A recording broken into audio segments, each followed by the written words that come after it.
परम सत्कार योग गुरु प्यारी साथ संगत जी राधा स्वामी जी।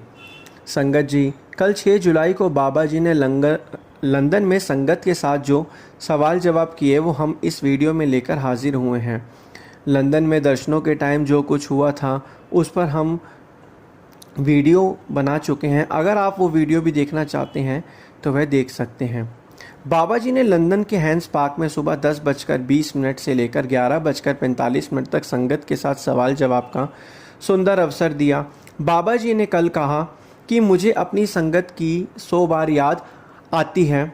यह पूरी बात हम आपको इस वीडियो में आगे बताएंगे कि बाबा जी ने ऐसा किस लिए कहा था।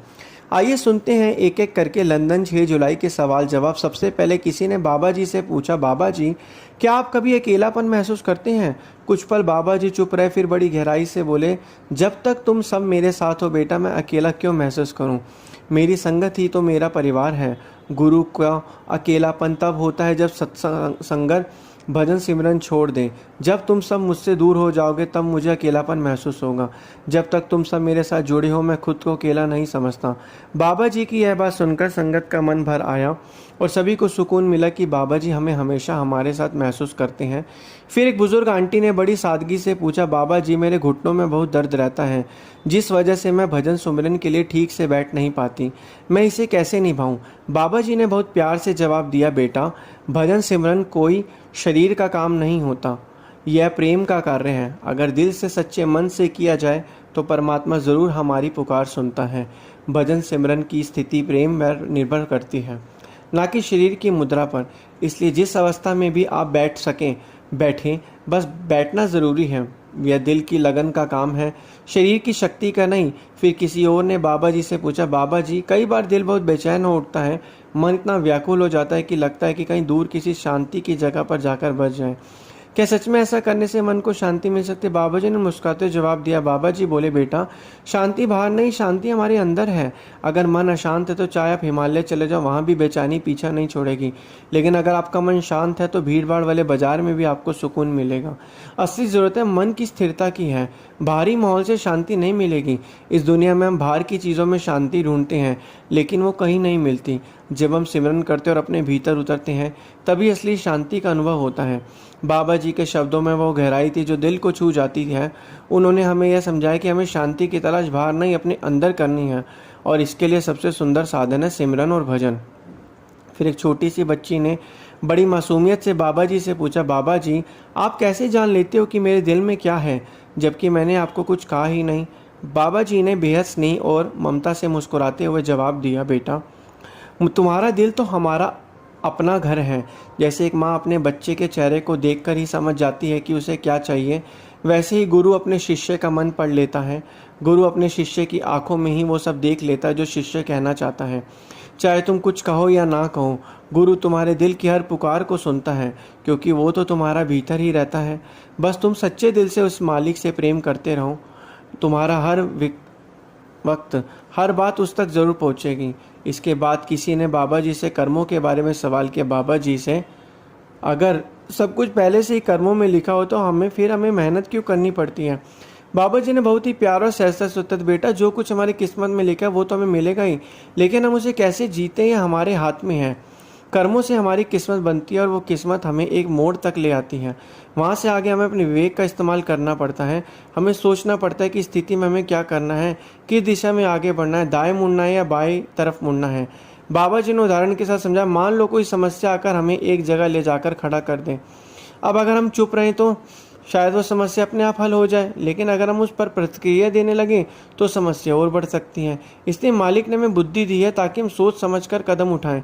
गुरु हमें नाम की ताकत से जोड़ देता है ताकि हम अपने कर्मों को निभाते हुए इस भव सागर से पार जा सकें। जब हम नाम से जुड़ते हैं तो हमारे भीतर एक शक्ति पैदा होती है जो हमें कठिन रास्तों को पार करने की हिम्मत देती है। फिर एक बहन ने बाबा जी से अगला सवाल किया, बाबा जी गुरु का काम तो हमें नाम देना है, क्या वो हमारी किस्मत भी बदल सकता है? बाबा जी ने बड़े ही सरल शब्दों में समझाया, बेटा गुरु किस्मत को नहीं बदलता। जब हम गुरु की संगत में आते हैं तो हमारी सोचने की दिशा बदल जाती है, हमारा नज़रिया बदल जाता है। हम बातों को समझ नहीं पाते पर सत्संग में आने से हमारे जीवन में जैसे एक रोशनी फैलने लगती है। हम अज्ञानता के अंधकार से ज्ञान की ओर बढ़ने लगते हैं, और जब हमारा ज्ञान बढ़ता है तो धीरे धीरे हमारा जीवन खुद ब खुद बदलने लगता है, क्योंकि नाम की ताकत ही ऐसी है जो मुश्किल रास्तों को भी आसान बना देती है। गुरु की संगत में आकर हमारे कर्मों का प्रभाव ऐसा हो जाता है जैसे कांटे फूल बन जाए। फिर किसी ने बाबा जी से पूछा, बाबा जी जब हम भजन सुमरन में बैठते हैं तो अक्सर नींद आ जाती है, क्या वो नींद भी भजन सुमरन का हिस्सा मानी जाएगी? बाबा जी ने बड़े ही साफ शब्दों में कहा, बेटा जो नींद आती है वो भजन सिमरन का हिस्सा नहीं होती, वो तो शरीर की थकान की वजह से आती है। भजन सिमरन दिल की लगान से होता है और नींद शरीर से जुड़ी होती है। भजन सिमरन का संबंध आत्मा से है और नींद का इस नश्वर शरीर से। बाबा जी ने आगे समझाया कि ध्यान करते समय नींद का आना एक स्वाभाविक बात है, लेकिन जब हम शब्द हमारे भीतर बस जाता है, जब वो ध्वनि हमारे अंदर गूंजने लगती है, तब नींद खुद ब खुद दूर हो जाती है। जब भीतर एक जागरूकता आने लगती है, एक चेतना जाग उठती है, उस स्थिति में हमें अपनी सूरत का एहसास होने लगता है। लेकिन बेटा अगर सच्चे दिल से ध्यान लगाते हुए भी नींद आ जाए तो जैसे ही हम उठे तो हमें फिर से सुमिरन कर देना चाहिए। यह नींद भी एक अवस्था है और जैसे जैसे हम भजन सिमरन जो है करते रहते हैं, जैसे जैसे हम भजन सिमरन जो है करते रहते हैं, इन अवस्थाओं से ऊपर उठते जाएंगे, नींद अपनी बंद हो जाएगी। इसके बाद किसी भावुक ने भावुक होकर पूछा, बाबा जी क्या आपने कभी अपने गुरु को पुकारा है? बाबा जी ने बहुत विनम्रता से जवाब दिया, बेटा गुरु माँ की तरह होता है, बल्कि माँ से भी अधिक प्रेम करने वाला होता है। हम सभी उसकी कृपा और रहमत के सहारे ही जीवन जी रहे हैं। गुरु का प्रेम कोई शारीरिक रूप नहीं है, गुरु तो शब्द है और वो शब्द हमारे भीतर है। शब्द गुरु, सूरत, धुन, चेला, जब भी हम उस शब्द को पुकारते हैं तो वो शब्द हमारे साथ होता है। फिर एक बहन ने थोड़ी भावुकता से पूछा, बाबा जी जब हम आपसे दूर होते तो हमें आपकी याद आती है, क्या आपको भी हमारी याद आती है? बाबा जी ने मुस्कुराते हुए बहुत सहजता से उत्तर दिया, बेटा जब तुम मुझे एक बार याद करते हो तो मैं अपनी संगत को 100 बार याद करता हूँ। मेरी याद तो मौन होती है। और गुरु प्रेमी का रिश्ता ऐसा नहीं होता कि प्रेमी सवाल करे और गुरु हर बात का जवाब दे। गुरु तो हर बात सुनता है, मगर वही करता है जो शिष्य के लिए सबसे भला होता है। गुरु शिष्य की भावनाओं से जुड़ा होता है। तुम्हें लगता है मैं तुमसे दूर हूँ, मगर जो भजन सिमरन करता है मैं तो हमेशा उसके पास ही हूँ। फिर किसी ने बड़े प्यार से कहा, बाबा जी आप हमें अपने घर क्यों नहीं बुलाते? बाबा जी मुस्कुरा उठे और बोले, बेटा मैं तो हर रोज़ खुद तुम्हारे घर आता हूँ। जब मैं तुम्हारे घर आता हूँ तब तुम गहरी नींद में होते हो बेटा। जब तुम मुझे सच्चे दिल से याद करते हो तो मैं उसी वक्त तुम्हारे घर में होता हूँ। गुरु का घर कोई इमारत नहीं होता, गुरु का घर तो बस सच्चे प्रेम में बसता है। तुम चाहे कहीं भी बैठो, चाहे दुनिया के किसी कोने में हो, अगर तुम मुझे सच्चे मन से पुकारते हो तो जान लो मैं हमेशा तुम्हारे पास ही हूँ। फिर किसी ने बाबा जी से सवाल किया, बाबा जी कई बार ऐसा लगता है कि जीवन में कोई रास्ता नहीं दिख रहा, तो मन में आता है कि क्या यह भक्ति सही है या गलत है, सही राह है या गलत राह है। बाबा जी बहुत सहजता से मुस्कुराए और बोले, बेटा भक्ति वो मार्ग है जहाँ हम चुपचाप अपने भीतर मालिक को पुकारते हैं। जब हम सच्चे दिल से भजन सुमिरन करते हैं तब गुरु खुद हमारा हाथ थामकर हमें ऊंचाई की ओर ले जाते हैं। गुरु का मकसद हमें अंधेरे में भटकाना नहीं। जो शिष्य गुरु का हाथ थामकर चलता है वो कभी गिरता नहीं। भक्ति दरअसल विश्वास है जो हमें अंधकार से उजाले की ओर ले जाती है। जब हम सच्चे मन से भजन सुमिरन करते हैं तब हमारे भीतर जागरूकता आती है। फिर एक युवक ने बोला, बाबा जी से बहुत भावुक होकर पूछा, बाबा जी जब हम रोते हैं तो क्या आपको भी दुख होता है? बाबा जी ने करुणा से कहा, बेटा जब भी संगत की आंख से एक भी आंसू गिरता है तो उसका दर्द गुरु भी महसूस करता है। गुरु को भी पीड़ा होती है। जब शिष्य दुखी होता है तो गुरु खुद उसकी सहायता को आता है, उसकी सुध लेता है और उसे मजबूत बनाने की कोशिश करता है ताकि वो फिर से समझ सके और आगे बढ़ सके। फिर एक बहन ने पूछा, बाबा जी शादी के बाद भजन सिमरन करना बहुत मुश्किल हो जाता है। जिम्मेदारियों में ऐसा लगता है जैसे ध्यान भटक जाता है, मैं यह क्यों होता है? बाबा जी ने स्नेह से मुस्कुराते हुए कहा, बेटा भजन सिमरन मुश्किल नहीं होता। जब जिम्मेदारियां बढ़ती तो तुम्हारा ध्यान दुनियावी चीज़ों में उलझ जाता है। अगर दिल में सच्ची चाह हो तो हम अपनी जिम्मेदारियों के साथ संतुलन बनाकर भजन सिमरन कर सकते हैं। असल में जब हमें इस बात का एहसास हो जाता है कि भजन सिमरन हमारे लिए कितना ज़रूरी है तब उसके लिए समय ज़रूर निकालते हैं। फिर एक बहन ने पूछा, बाबा जी लड़कियों को भगवान तक पहुंचने में कौन सी रुकावट आती है? बाबा जी ने बहुत प्यार से समझा, बेटा ये कौन कहता है कि भगवान तक पहुंचने में सिर्फ लड़कियों को ही रुकावट आती है? भगवान तक कोई भी पहुंच सकता है। मालिक को ना तो तुम्हारी दुनियावी दौलत चाहिए और ना ही तुम्हारी जात पात देखता है, उसे तो सिर्फ सच्चे प्रेम की तलाश रहती है। अगर प्रेम सच्चा है तो फिर कोई रुकावट तुम्हें रोक नहीं सकती। मीराबाई जैसी संतों की मिसालें हमारे सामने हैं, जो स्त्री होते हुए भी भक्ति में पुरुषों से कहीं आगे निकली। भक्ति आसान नहीं होती, मगर नाम लेकर हर कोई भक्ति कर सकता है। यह शरीर का नहीं, प्रेम और अंतर की अवस्था का विषय है। फिर किसी ने बाबा जी से पूछा, अगर हम कोई गलती करें और फिर सच्चे मन से पछताएं तो क्या मालिक हमें माफ़ कर देता है? पर कई बार तो हम वही गलती दोबारा कर बैठते हैं।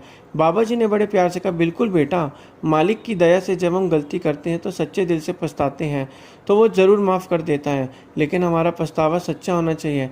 ऐसा ना हो कि हम बार बार एक ही गलती दोहराएं। अगर बार बार वही गलती करेंगे तो वह सच्चा पछतावा नहीं कहलाएगा। हमें अपनी गलतियों से सीखना है। अगर हम बार बार एक जैसी गलती करेंगे तो उसका बोझ हमें ही उठाना पड़ेगा। संगत जी, ये सवाल जवाब 6 जुलाई को सुबह लंदन में हुए थे। तो इन सवाल जवाबों को हमने सुना। अब मैं आपको एक बहन की सच्ची घटना सुनाने जा रहा हूँ। जब एक दिन डेरे सेवा में जाते टाइम उसके सामने एक ऐसी समस्या आ गई कि या तो सेवा को चुने या फिर उस समस्या का निपटारा करें, तो बाबा जी ने ऐसा कमाल कर दिया कि यह बहन देखती ही रह गई। यह घटना एक ऐसी सत्संगी बहन की है जिसका नाम सिमरन था, जिसका बाबा जी से प्रेम अटूट था और जिनका जीवन गुरु चरणों में समर्पित था। सिमरन की दिनचर्या का सबसे बड़ा सुख था, जैसे उसका नाम था वैसे उसका काम था।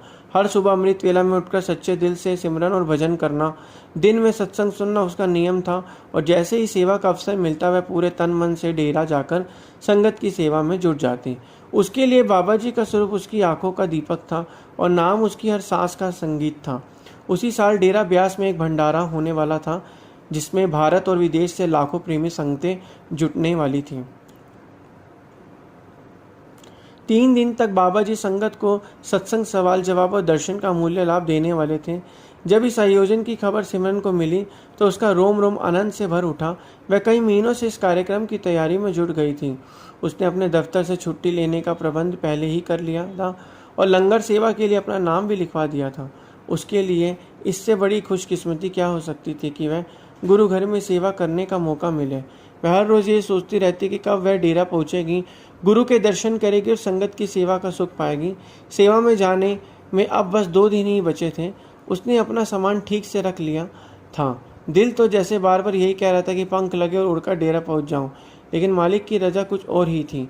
ठीक उसी समय एक ऐसी घटना हुई जिससे सिमरन की सारी खुशियाँ जैसे पल भर में थाम ली। उसके पड़ोस में शांति अम्मा रहती थी, जो उम्र 80 से 85 साल की थी। वह अकेली थी। उनका स्वभाव कुछ सख्त था, इस कारण लोग उनसे ज़्यादा मेलजोल नहीं रखते थे। उनके बच्चे दूर शहरों में रहते थे और कभी कभार फ़ोन पर हालचाल ले लिया करते थे। सिमरन भी रोज़ उन्हें से हाथ जोड़कर प्रणाम किया करती थी। उसी शाम अचानक शांति अम्मा के घर से कराने की आवाज़ आने लगी।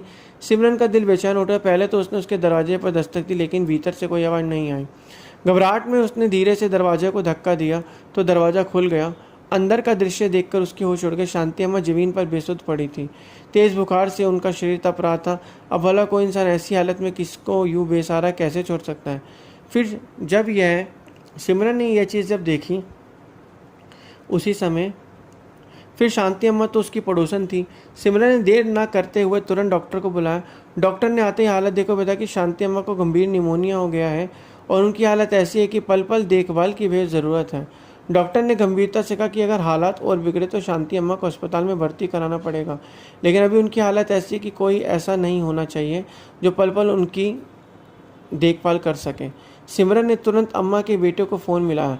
बेटों ने मजबूर बताया कि वो किसी ज़रूरी काम से बाहर हैं और कम से कम 3-4 दिन तक लौट नहीं सकते। उन्होंने बड़ी मिन्नत से सिमरन से कहा कि अगर वो कुछ दिन अम्मा का ख्याल रख सकें तो उनका बड़ा उपकार हो गया। सुनते ही सिमरन का दिल जैसे 2 राहों पर बट गया। एक तरफ वो सपना था जिसे वो बरसों से संजोए बैठी थी, अपने सतगुरु के दर पर जाकर संगत की सेवा करने और बाबा जी के दर्शन करने का सपना, और दूसरी ओर शांति अम्मा थी जो इस वक्त सबसे ज़्यादा लाचार और किसी के सहारे की मोहताज थी। दिल की गहराई में पीड़ा उठी। आंखें बंद कर वो बाबा जी से अर्ज करने लगी, हे मेरे मालिक, एक ऐसी परीक्षा है। मैंने तो कब से इस पल का इंतज़ार किया था, आपकी संगत की सेवा करने की आस लगाई थी। आपके दर्शन की चाह रखी थी। अब जब मौका मिला तो मेरे सामने एक ऐसी मजबूरी खड़ी कर दी। थोड़ी देर तक भीतर ही भीतर वो इस उलझन से जूझती रही। फिर उसके दिल ने कहा, हो सकता है यही मालिक की मर्जी हो सकता है यह इसलिए सेवा का मौका हो। उसने अपने मन को समझा, खुद को शांति अम्मा की सेवा में लगा दिया। उसकी आंखों से आंसू बह निकले, मगर उसने आंसुओं को पोंछा और अपने फर्ज को निभाने लगी। पहली रात बहुत भारी गुंजरी। शांति अम्मा दर्द से करारती रही और सिमरन पूरी रात उसके माथे पर ठंडी पत्तियां लगती रहीं। डॉक्टर की दी हुई दवाएं समय पर देती, पानी पिलाती, सराहने बैठती, उनकी हालत देखनी रहती। उसका शरीर तो उस कमरे में था, लेकिन दिल बार बार ब्यास की ओर दौड़ जाता। वो बार बार यही सोचते कि इस वक्त तो संगत डेरा पहुंच रही होगी, हर और राधा स्वामी की गूंज हो रही होगी, प्रेम से भरा वातावरण, भक्ति का समंदर, और लोग एक दूसरे को राधा स्वामी कहकर अपनी आत्मीयता जता रहे होंगे। और वो खुद इस छोटे से अंधेरे कमरे में बैठे एक बीमार बुजुर्ग की सेवा कर रही थी, जो उसके लिए एक तरह से अजनबी ही थी। अगली सुबह भारी मन से उसने वो बैग निकाला जिसमें उसने डेरा जाने का सारा सामान सहज रखा था। एक एक कर सब चीज़ें, कपड़े जो सामान निकालकर अलमारी में वापस रख दिया। उसका दिल भारी हो गया, जैसे दिल पर कोई बड़ा बोझ रख दिया हो। उसने खुद से कहा दिया कि अब इस बार डेरा जाना नहीं होगा।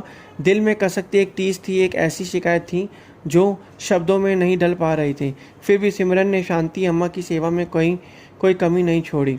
समय पर खाना देना, दवा देना, उनके कपड़े धोना, हर जगह हर ज़रूरत का ध्यान रखना, वो सब कर रही थी। मगर उसका दिल भीतर ही भीतर रोता था।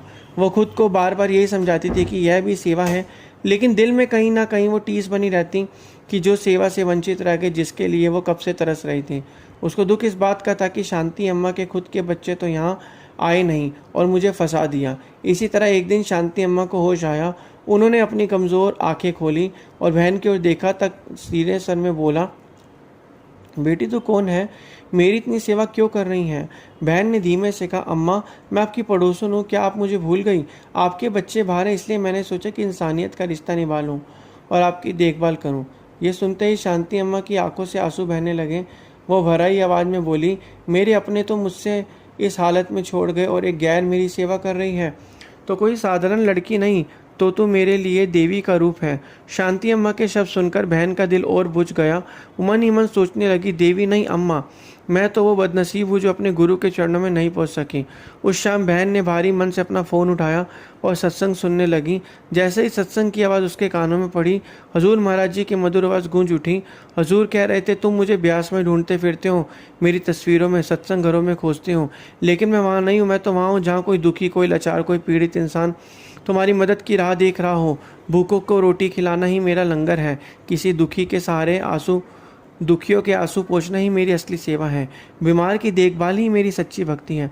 तुम सेवा के लिए दूर दूर तक सफ़र कर लेती हो, मगर जो सेवा तुम्हारे दरवाजे पर दस्तक देती है उसे अनदेखा कर देती हो। किसी ज़रूरतमंद की सेवा से बढ़कर मेरे लिए कोई सेवा नहीं है। यह शब्द सिमरन दिल को चीरते चले गए। हर वाक्य उसके भीतर से गूंज रहा था। ऐसा लग रहा था जैसे बाबा जी खुद उससे बात कर रही हूँ। शांति अम्मा का बीमार चेहरा और सत्संग की बातें उसके दिल में गहराई तक उतर गई, और तभी वो बहन खुद को रोक न रखी और फूट फूट कर रो पड़ी। ऐसा लगा जैसे उसका दिल टूटकर बिखर गया हो। उसे अपनी सोच पर, अपनी शिकायत पर पछतावा होने लगा। जिस काम वो अब तक डेरे ना जाने की रुकावट मान रही थी, वही तो मालिक का दिया हुआ अनमोल तोहफा था जिसे वो बहुत समझ रही थी। वही असली सेवा थी जो वो डेरा जाकर हजारों लोगों को प्रेम से लंगर परोसने का सपना देखती थी। वही सेवा उसके दरवाजे पर मालिक ने भेज दी थी। एक अकेली बेसहारा आत्मा को प्रेम से 2 निवाले खिलाने की सेवा। उस एक पल ने उसकी सोच बदल दी। अब शांति अम्मा का वो साधारण कमरा उसे किसी तीरथ से कम नहीं लगने लगा। वो बिस्तर जहाँ अम्मा लेटी थी उसे गुरु का सिंहासन नजर आने लगा। बहन अब किसी मजबूरी से नहीं, बल्कि पूरे दिल से, पूरे समर्पण से सेवा में जुट गई। जब वो उनके लिए खिचड़ी या दाल बनाती तो दिल से कहती, यह तो गुरु का भोग है। जब वो उनके पाँव दबाती तो उसे लगता जैसे गुरु के चरणों को छू रही हो। शांति अम्मा की हर आवाज़, हर करा उसे राधा स्वामी नाम का सिमरन सी लगने लगी। धीरे धीरे शांति अम्मा भी इस बदलाव को महसूस करने लगी। अब सिमरन के हाथों के स्पर्श में सिर्फ कर्तव्य नहीं था, उसने सच्चा अपनापन और ममता झलकने लगी। उसकी बातों में मिठास भर आई और वह उनके पास बैठकर उन्हें भजन सुनाती। सत्संग के शब्द सुनाकर उनका मन हल्का करती। शांति अम्मा की चिड़चिड़ाहट अब पहले जैसी नहीं थी और उनकी आंखों में फिर से चमक लौटने लगी। इस दौरान ब्यास से एक सेवादार का फ़ोन आया। वो बोला, सिमरन तुम आई क्यों नहीं? अगर तुम यहाँ होती तो कितना अच्छा होता। आज बाबा जी ने बहुत देर तक संगत को दर्शन दिए। लाखों लोग आए थे। सेवादार को तो बाबा जी ने अपने हाथ से प्रसादी भी दी। सिमरन ने मुस्कुराकर जवाब दिया, भाई साहब मैं यहीं से बाबा जी के दर्शन कर रही हूँ। सेवादार चौंक पड़ा। क्या मतलब? सिमरन ने शांति अम्मा की ओर देखा जो गहरी नींद में थी और धीरे से कहा, बाबा जी तो खुद मेरे घर आ गए। मैंने उनकी सेवा भी कर ली, दर्शन भी कर लिया और उनसे बात भी हो गई। इससे बड़ा सत्संग और इससे बड़ी सेवा और क्या होगी। उस रात जब शांति अम्मा सुकून की नींद ले रही थी, सिमरन पास बैठकर भजन कर रही थी। तभी उसे लगा जैसे कमरे में एक अलौकिक खुशबू फैल गई हो। हर ओर एक अनोखा प्रकाश बिखर गया। उसने आंखें मूंद ली और अपनी अंतर्दृष्टि में बाबा जी का मुस्कुराता और तेजस्वी स्वरूप देखा। बाबा जी सत्संग घर के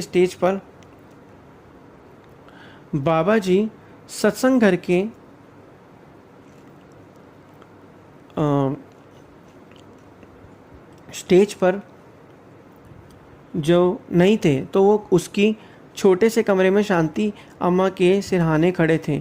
उनकी आंखों से असीम दया और स्नेह बरस रहा था। उसने अपने भीतर वही करुणामयी आवाज़ सुनी। बाबा जी कह रहे थे, बेटी तूने मुझे पा लिया, तूने मेरी सच्ची सेवा को जान लिया, मैं तो हर पल तेरे साथ हूँ। यह शब्द जैसे ही सिमरन के भीतर गूंजे, उसकी आंखों से अश्रु की धारा बह निकली। उस क्षण उसे पूरी तरह समझ आ गया कि परमार्थ का रास्ता किसी खास जगह जाकर बैठना या किसी बड़ी सेवा को अंजाम देने का नहीं है। असल भक्ति तो दिल की उस हालत का नाम है जहाँ हर जीव में, हर हालत में अपने सद्गुरु का रूप दिखे, जहाँ हम हर काम को प्रेम और दया से, निष्ठा और सच्चाई से करें। वही असली भक्ति है। अब सिमरन समझ गई थी कि सच्चा सत्संग किसी बड़े सत्संग घर में या सिर्फ ब्यास की पवित्र धरती पर ही नहीं, बल्कि अगर दिल सच्चा हो तो, साफ हो तो हम घर की चार दीवारी के भीतर भी असली सत्संग और सच्ची सेवा हो सकती है। किसी भूखे को खाना खिलाना, किसी दुखी के आंसू पोंछना, किसी बीमार की सेवा करना, यह सब भी गुरु की सेवा है। सब उसके मन की टीस पूरी तरह मिट चुकी थी, जो ना डेरा जा पाने की वजह से उसके दिल में उठ रही थी। उसके मन में अब केवल एक गहरा सुकून था, एक अद्भुत संतोष था। उसने अपने जीवन का सबसे कीमती और अमूल्य सबक पा लिया था। प्यारी संगत जी, ये साखी का असल संदेश है। मालिक ना किसी जगह में कैद है, ना किसी रूप में, ना किसी शब्द, ना किसी घड़ी में बंधा है। हम उसे दूर दूर तक खोज चले जाते हैं, मूर्तियों के आगे सिर झुकाते, तीर्थों के सरोवरों में डुबकियां लगाते हैं। हमें असली मालिक की प्राप्ति तब होगी जब हम अंतर ध्यान करेंगे, और जब मालिक के स्वरूप का ध्यान करेंगे तो हमें असली जो है मालिक की प्राप्ति होगी। गुरु प्यारी साध संगत जी, राधा स्वामी जी।